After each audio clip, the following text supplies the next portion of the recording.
Welcome, everyone, to Fantasy Foresight, the podcast. We're your hosts and co-founders of FantasyForesight.com, coming to you from the Rambo Fixture Company studios. I'm Ben. And I'm Jay. You ready to get rolling, Jay? You know it. Let's do this. All right, let's go. Welcome in, everyone. It is Wednesday, March 20th, and we've got the NFC North. How you doing tonight, Jay? Ben, I am excited to be back to wrap up the talent-rich NFC North.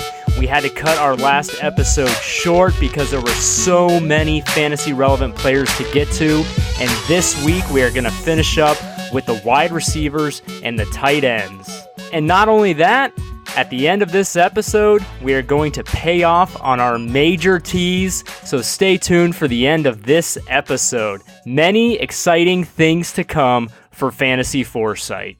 All right, let's switch gears to wide receivers, back to the Chicago Bears, and back to an interesting receiving core. Allen Robinson, we actually correctly warned you about the out-of-control hype train that was A-Rob heading into 18. Listen, we all love the guy, but it highlighted how Total Foresight shouts out riskier projections. We had him ranked as WR50, and Mike Clay had him ranked as WR15, and he finished the season WR40 as the top wide receiver on that offense. Mitch Trubisky had a solid season, and yet he didn't have a single wide receiver that cracked wide receiver 39 or better. Right. It's nuts. Tyreek Cohen helps a lot. Yeah. He had 725 receiving yards, where A-Rob had 754. So Tyreek Cohen was almost the leading receiver in this offense. Yeah, absolutely. Taylor Gabriel was a fine kind of fill-in piece. We had him ranked very low in our projections heading into the season. He finished just behind Allen Robinson, actually, one place behind him at WR41. Anthony Miller, rookie coming into the season that, had a little bit of hype around him. We considered him to be somebody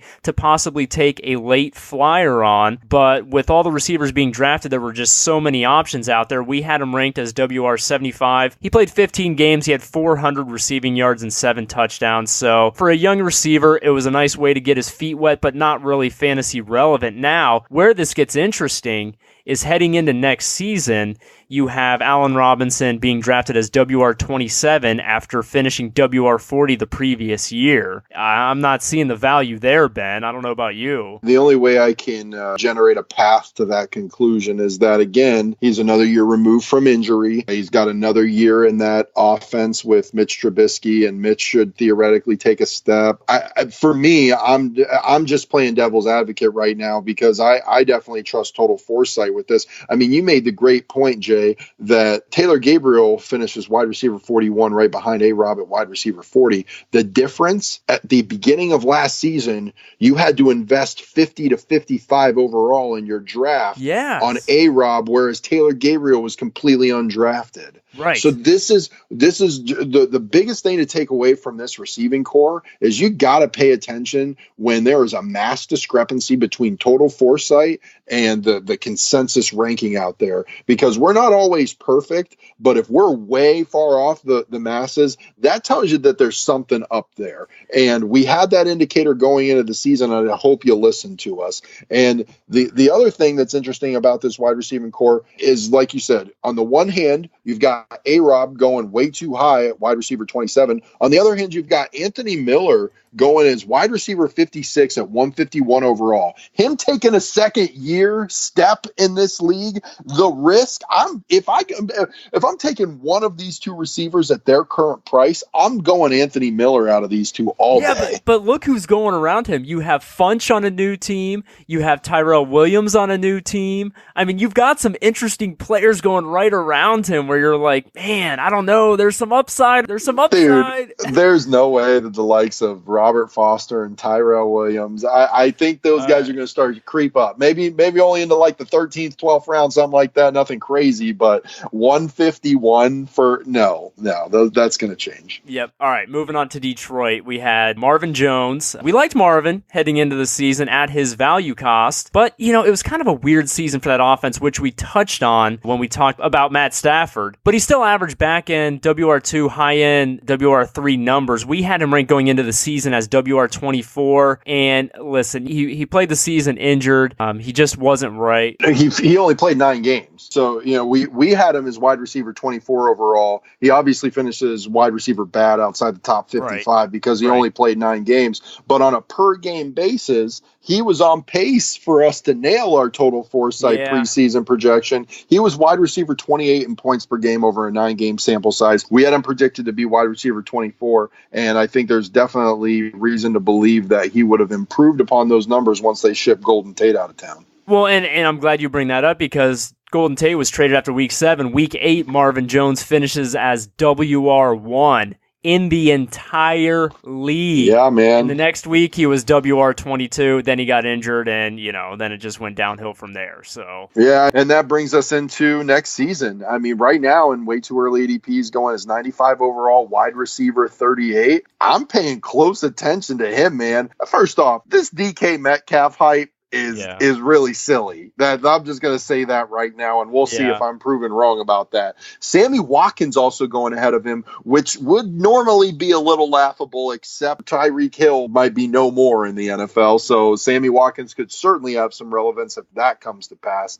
And then you got Dante Pettis and Marquise Goodwin, the receivers from San Francisco 49ers, going behind him. My point to all of that is, who on that list do you feel better about than Marvin Jones, man? Nobody. I mean, we said the passing volume was there for Matt Stafford, just the fantasy production wasn't. So the passing volume is still there for the receivers, and shipping Golden Tate out, that receiving core is really 2 guys, Marvin Jones and Kenny Golladay. So the value is still there for both players. And as we mentioned, Kenny Golladay, let's touch on him real quick. He's the young stud. He's the next man up in that offense. And we liked his potential and his value cost coming into the year, and liked him more than all the wide receivers drafted around him, aside from Geronimo Allison at the time. We had a limited sample size from him during his rookie campaign, so we had him ranked lower in our rankings, and he bested them. He finished WR21. He was a rock-solid WR2 overall. He was WR16 in targets with 119. He was WR23 in receptions, WR14 in receiving yards. So in his second season, he tops 1,000 yards. I think it's safe to say Babytron has arrived and is here to stay. What say you?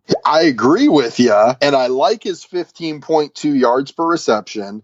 I like the fact that there were 3 big dog receivers for half that season, and he still managed over 110 targets with 119. But he's going as wide receiver 18 next year in way too early ADP. Yeah.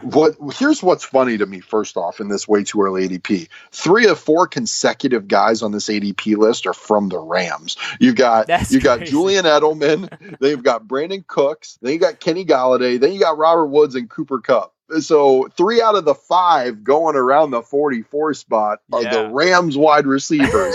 I love it. It's crazy. That is crazy. You know what? We'll have to assess his value a little bit more, but I don't know, man. That could be appropriate. Without Golden Tate in that offense, you've got plenty of production and value. You've got new offensive coordinators, so we'll have to see where that goes with Kenny Golladay heading into 2019. We will. I just don't know what we've got in Matty Stafford anymore. I know. That's my only hesitation there. Moving on. All right, Packers wide receiving core. Really, it was one guy. All right. Yeah. It was Devontae Adams. We had him ranked as WR14. Mike Clay had him as WR8. The dude finished as WR2 overall. I mean, he was the man. We talk about needing guys to play for your team and to be available. He is durable. He has shown me over the years, he can play through just about anything. He can get knocked around. Ineffectively. Yes, exactly. He can catch touchdowns. Listen to this, Ben. He finished WR2 in targets with 169. WR5 in receptions with 111. 111 catches last year. Over 1,300 receiving yards as WR7. And the kicker of them all, 13 touchdowns, which put him as WR2 in receiving touchdowns. The guy is just a stud. And right now, the other 2 guys on that offense, Randall Cobb, Geronimo Allison, not there. So it's him, and it's him alone right now until they find some other weapons to put on that receiving core. Yeah, I've been really surprised by the lack of offensive acquisitions from the Packers, but I guess I shouldn't be because they make the most of their hay through the draft. But yeah, there's not a lot there, especially when it comes to the receivers, and I think that it just paves the way for another beast mode season from Davante Adams. I mean, we expect A-Rod to have a rebound season, right? Who's going to be the primary beneficiary of that, especially if they don't bring in any more wide receiver help? It's going to be Davante. And I think, the fantasy world kind of expects them to bring Jordy Nelson back, but then you have St. Brown, a second-year receiver who's going to have to develop. And like you said, they'll probably go out and draft somebody else, but that player's going to take some time to develop. So really, again, it's going to be a monster season from Davante Adams. I can't wait to preview him. Now, the other receivers on this team, Randall Cobb, no longer on the... What? No, Randall Cobb is the new Cole Beasley for the Cowboys. He's going to be a great presence in that locker room. I'm sorry. Unless he proves me wrong, his fantasy relevancy days are over. Well, he's gone now, so we don't have to worry about him. The last two guys standing are Davante Adams and Geronimo Allison. Geronimo Allison is currently being drafted as wide receiver 50 at 130 overall. Before he got injured, he was averaging wide receiver 31 numbers. So in the first 4 games, he had almost 300 yards. And Davante Adams is still the guy, but at 130 overall, for Aaron Rodgers, number 2 wide receiver, now big if, can Geronimo stay healthy? Right. Then that presents a lot, no matter what your name is. If you're Aaron Rodgers, number 2 wide receiver, and all I have to do is spend a 13th round pick on you, I'll roll those dice. Thanks. Yeah, exactly. That's going to be an interesting situation to monitor to see if they bring anybody else in, if they draft anybody, because you're right. With all that volume, there is value no matter who that second guy is. So right now, that's Geronimo Allison, so we'll keep an eye on it. Another exciting receiving core in this division is with the Minnesota Vikings, where you've got really Laquan Treadwell's on the team. He's not relevant. We're not going to talk about him right now.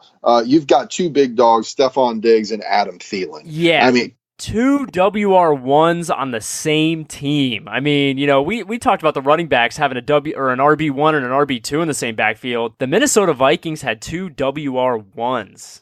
And I mean, there are some similarities in the numbers between the two, and there are some differences in the numbers between the two. Coming into the season, Stephon Diggs, we had some ouchie concerns, some injury concerns. He did answer that bell by playing 15 to 16 games, and still, despite missing the 1 game, finished as a back-end wide receiver 1. We had him ranked as wide receiver 21 coming into the season because of some of those injury concerns. Yeah. And I have no doubt that he will be ranked higher than 21 going into the next season because of his snap count and his availability that he demonstrated. Now, in targets, he was wide receiver 7 with 150.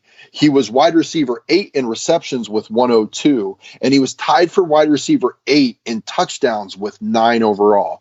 He was only wide receiver 17 in yards, with 1,021, and he was outside the top 55 in yards per reception with 10.2. When you think about Diggs, you think of him as this big vertical field stretcher. The numbers didn't bear that out this season. In fact, Adam Thielen had 2 more yards per reception at 12.2 than Stephon Diggs did. He also had 5 more targets, which was good for wide receiver 6. He had 11 more receptions, which was tied for wide receiver 3, and he had 352 more yards at 1373, which was good enough for wide receiver 8, and he had just as many touchdowns as Stephon with 9. Listen, I mean, the story on Diggs is, and I love my boy Diggs, he's my guy, but the guy, when he is playing injured, he is a different receiver, as you would expect from any human being, but he's just not the same player because he doesn't have that speed, that top-end speed, like you said. So I did like seeing him play 15 out of 16 games. He is just a different receiver when he's banged up, so you got to hope that he can stay healthy. I'll listen all day for him being a WR2, WR3 on my fantasy team all day long. Right now in drafts for 2019, he is going as WR15, 36 overall. overall. Again, it's just that injury concern because he's just a different player when he's playing with a nagging injury. But you're right. Adam Thielen is the number one dog in this wide receiving core. He is the man. Total Foresight had him as wide receiver 8 coming into the season, and he finished as wide receiver 7 overall and in points per game. He's impressive. Total Foresight nailed it.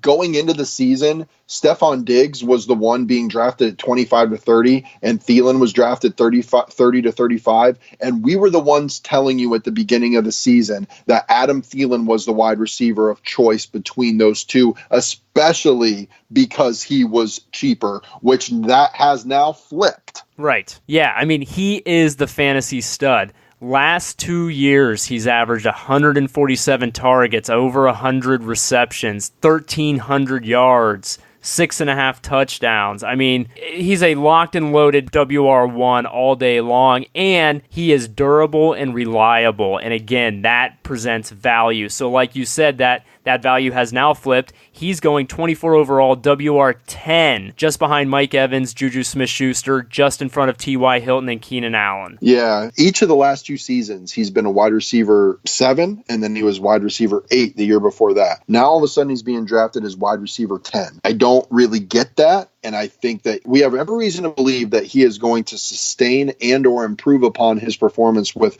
his second straight season in working with Kirk Cousins. I completely agree. I'm with you, man. I don't get it. I think people look at him and they say, how could he possibly continue to maintain this production level? But I'm all in going into 2019. I'll be honest, unless a lot of things change between now and then, I will be actively targeting Adam Thielen this coming season. All right, man. Well, you know what? We find ourselves in the same position. We keep telling ourselves we got to change it up, and yet here we are, ending the podcast episode with tight ends. But we've got 3 out of 4 interesting ones. That's true. We talked about a couple of guys that I don't even remember, and it's for good reason as far as the Detroit tight ends. Right. And then their leading tight end, I'm not even going to say his name, because in 16 games, he only amassed 263 yards and 1 touchdown. The tight end position, until further notice, doesn't matter in Detroit. And it seems like if only they had a talented tight end like Eric Ebron or something. Yeah, no kidding. So first up, we've got the widely discussed Chicago Bears tight end, Trey Burton. I'll let you go ahead with Trey Boo. Trey Burton, man. We had an interesting relationship with him last year in our podcast, didn't we, Ben? Yes, we did. The Trey Burton hype train was real heading into 2018, but we were hesitant, and we were so during the season, too. We liked both tight ends being drafted around him more than Trey. Going ahead of him was Kyle Rudolph. Going behind him was Delaney Walker. He was going 75 to 80 in drafts. If Delaney would have stayed healthy, we would have been 100% correct about that instead of just being 50% correct. Now, we didn't have him in our rankings to start the season. He finished tight end 8, so he finished as a tight end 1. So listen, I'll take some lumps there, and I'll hear that we were wrong. He was a tight end 1, but the real value for him, which we kept discussing during the season, was that he was touchdown dependent. Well, listen, man, we talked about it all season, the volatility in the tight end position. He finished tight end 4 with 6 touchdowns. That's all it took. It was a crap year at the tight end position. Oh, yeah, we were so wrong that we told you that 75 to 80 wasn't worth it to take Trey Burton. Oh, we were proven wrong, all right, because for your investment, you got 54 catches for 569 yards and 6 touchdowns. Right. Under a normal tight end season, that's a crap draft pick. So I don't feel bad telling people about that at all, and I think this is more of a product of the position. And that's all, he played all 16 games. He played all 16 games, and he was tied for tight end 4 in touchdowns. Otherwise, where does he finish? Because he was only tight end 11 in targets, only tight end 10 in receptions, tight end 13 in receiving yards. Yeah, now, his draft value is, I guess, reasonable. He's currently going 108 as tight end 11. Again, he's going right around the guys we talked about last year. No kidding. He's going right behind Njoku, right behind Delaney Walker, and now in front of Kyle Rudolph and Vance McDonald. We talked about Vance McDonald in a previous podcast, and we like some of that value. Rudolph will have to wait and see, But it's an appropriate value. I'm not gonna get too upset about it right now. It is an appropriate value, but the hype did not match the actual production. Okay, and the hype was far greater than 569 yards worth of hype. And let's talk about, at the end of this episode, what have we seen? A wide receiving core that didn't put a single receiver inside the top 40, an absolute monster of a backfield with an RB1 and an RB2, and then you see touchdown-dependent tight ends. So really, the focus is on that backfield. I don't know if I'm going to invest all that much in the receiving core on that offense. Definitely not. I mean, there's a lot of offseason yet to be played out. There's a lot of changes and fluctuations to average draft positions. But right now, I feel a whole lot more comfortable with more guys that are being drafted around him than not. All right. So let's go ahead and move on to the Green Bay Packers tight end, Jimmy Graham. It was an interesting team change. Yes. He started off, obviously, with the Saints, went over to Seattle for a couple years, and then was making the transition over to Green Bay. Everybody was excited about him pairing up with A-Raj. We didn't mind his price at the time, which was 50 to 55. We said he could very well return value in light of his recent tight end finishes, and as well as the fact that he was an underrated red zone threat. But we correctly advised to wait and take the cheaper Rudolph instead, who we expected similar value at a much cheaper price, and we were right about that. Total Foresight had Jimmy Graham as tight end 8, and he finished as tight end 12. I'm kind of surprised by that, to be honest with you, Ben. Again, it was a really bad year for tight ends. I just busted on Trey Burton for being tight end 8 overall with 569, just to show you how much touchdowns inflated his numbers. Jimmy Graham, he had 636 yards compared to Trey Burton's 569, and Jimmy Graham was tight end 12 and Trey Burton was tight end 8 because he had 4 more touchdowns. Yeah, and that's the story. But the real travesty of Jimmy Graham heading into the 2018 season, he was going right behind Zach Ertz. I mean, that's just crazy, the value there. Yeah, I mean, Zach Ertz at that point in the draft, you're not seeing that anymore. And then going right behind him was Greg Olsen. I mean, thanks for all the years, Greg, but this year it was bust city. So if you did pull the trigger on a tight end at that point, we hope for your sake it was Ertz, because that ended up being the right answer at that point. But hey, we talked about how there's value in that Green Bay offense and that receiving core, and Jimmy Graham did finish tight end 6 in targets with 90 targets. He did play in all 16 games,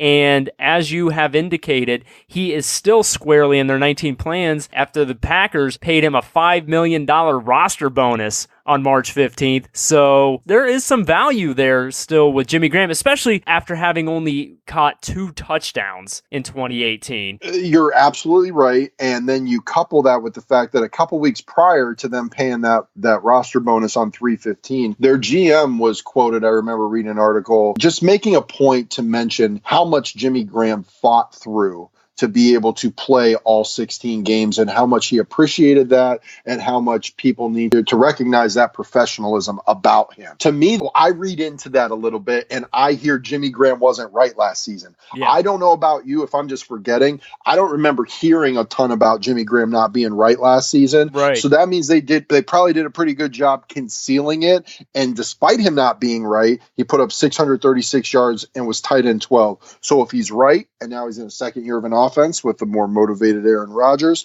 going as tight end 15 at 155 overall. Maybe there's some value there. Yep. But my God, man, Austin Hooper, a lot of people don't know, finished pretty high in the tight end standings, is going right in front of him at that 155 spot. That to me is crazy. Vance McDonald's going in front of him, and I think there's a lot of value there too. I'll tell you what, man, the tight end position is going to be so interesting in drafts this year. After the volatility we saw last year, it's really going to get crazy. But all right, let's wrap this up with our guy Kyle Rudolph in Minnesota. We're both Kyle Rudolph fans. We liked his price, his value, better than all the guys going around him. And honestly, we nailed it. And Ben, I'm kind of surprised by that. He seemed to have a quiet season by his standards, but again, because of the lack of production everywhere else, he was still a rock solid tight end 1. It's shocking. We had him as tight end 7 going into the season. He finished tight end 7 on the year. He finished tight end 10 in targets, tight end 7 in receptions, tight end 10 in receiving yards, tight end 9 in targets. You want to talk about a model of consistency. For a year in which I felt like everybody was kind of dogging on the guy for having a down year, he was as consistent of a tight end 1 as you could find. He was, and maybe not a top end tight end 1, but still a rock solid one. Right. I feel so much more comfortable now, having gone through a whole season, seeing Kirk Cousins with those passing weapons, and knowing that Kirk Cousins was 70% accurate in his first season. There was a chance that it just wasn't going to work out. There was a chance that Kirk Cousins wasn't worthy of franchise quarterback money. I feel like that stuff has, for the most part, been answered. And I think he's proven that he is capable and that he can transfer it from one franchise to another. And, he's being drafted as tight end 12 at 120 overall. Like you said, it's a very interesting position. There's going to be a lot of overreaction to the down year of production. Yep. And that's going to create a lot of value for the well-informed. Yeah, it's going to be interesting. There was some question on whether he'd be back with the Vikings this season. They did re-sign him, so he is coming back. But there are some interesting names going around him in drafts. Delaney Walker, who, once again, if he can stay healthy, great player, but that's a big if. Then you have the touchdown-dependent Trey Burton going in front of him, and guys who we really love their value of, Vance McDonald and Austin Hooper, going right behind him. So it's really going to be interesting heading into next season. I love it. But you know what I love more, Ben? I love the accuracy, once again, that we saw in this episode covering the NFC North. Yeah, I mean, there were some technicalities here and there and some close pushes and some things that you definitely could understand, and instances where I wouldn't technically give us the wrong answer, but I'm going to be overly harsh with us. And we were still 60% accurate with this division from the preseason to the end of the actual season. Love it. Yeah, man. I mean, Total Foresight takes all the noise out of it. It's the cold, hard truth, and it's something that you need to be paying attention to throughout the offseason and definitely heading into draft season. All right. Well, hey, we're going to leave you with this. If you listen to this podcast, if you subscribe or are a fan of fantasyforesight.com, Ben and I have a little treat for you. We've got a major announcement to make. In the coming weeks, we are going to make fantasyforesight.com free and open to everyone through draft season. Everyone can see and experience what it is we're talking about, the thing that we take pride in, and we want to share that with everyone, so we're going to open it up for everybody. Breaking news, breaking it right here. Thanks for listening, and thanks for being with us. Ben, I'm excited, man. Yeah, hey, fantasyforesight.com has never asked you to break the bank to join us. It's typically only $9 a year, but we're so excited about what we've got going on and so excited about the improvements that we've made and the success of the podcast that we just want to open it up to everyone. If you've been thinking about it and you just, it's one more thing that you don't want to go and sign up for and pay, then, now's the time. It's come to fantasyforesight.com for free. Come see what we're all about. We want to share the love. We thank you for listening, and we'll see you next time. That's right. We've got the AFC South coming up for you next week. Yeah, let's go. And that wraps up this episode of Fantasy Foresight, the podcast. Don't forget, you can find us at fantasyforesight.com. And you can use the links at the bottom of the page to find us on social media. Follow us on Twitter at ForesightBen, at ForesightJ, and at Total Foresight. You can also find us on Facebook, Instagram, and LinkedIn. You've already found this podcast, but you can find us on Apple Podcasts, Google Play, Spotify, Stitcher, and more. Pretty much anywhere you pod. We appreciate you subscribing to our podcast. Feel free to leave us a review, and we'll catch you next time.